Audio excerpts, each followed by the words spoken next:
S'il vous plaît, madame, s'il vous plaît. Non, non, non, non, non, vous n'êtes pas autorisé à filmer.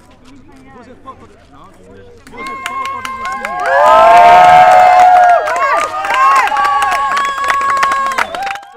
We sailed around in the harbor. We saw a lot of policemen were getting very anxious and picking up their phones and phoning everybody.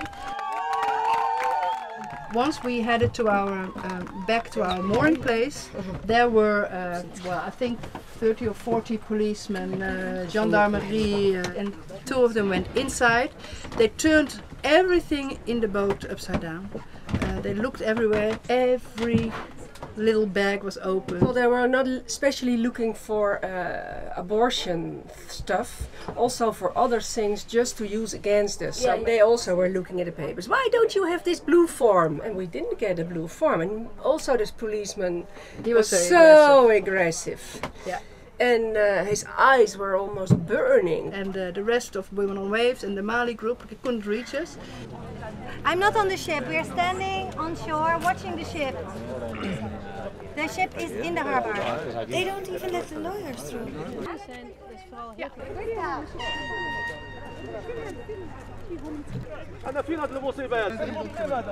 In the meantime, there were people storming on the boat, climbing into the mast, getting the banners. And we tried to prevent them from doing that, telling them that it was our property. And I even fought with one of those men, so I have a blue bruise on my more bruises on my arm.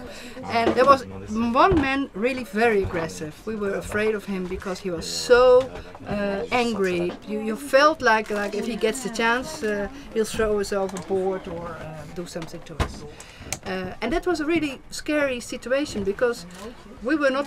You don't feel protected by the police because this man. We thought that he was a fundamentalist, but it was a policeman. We had to go with the gendarmerie on board to the marina office for the papers, and then they said we had to leave.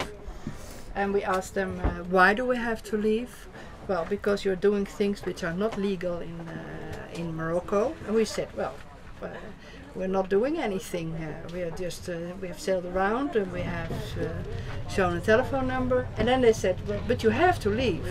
And the government says you have to leave. And they escorted us out of the harbor. They brought us until here. Until Ceuta. Well, they want to be sure that we would not return. So.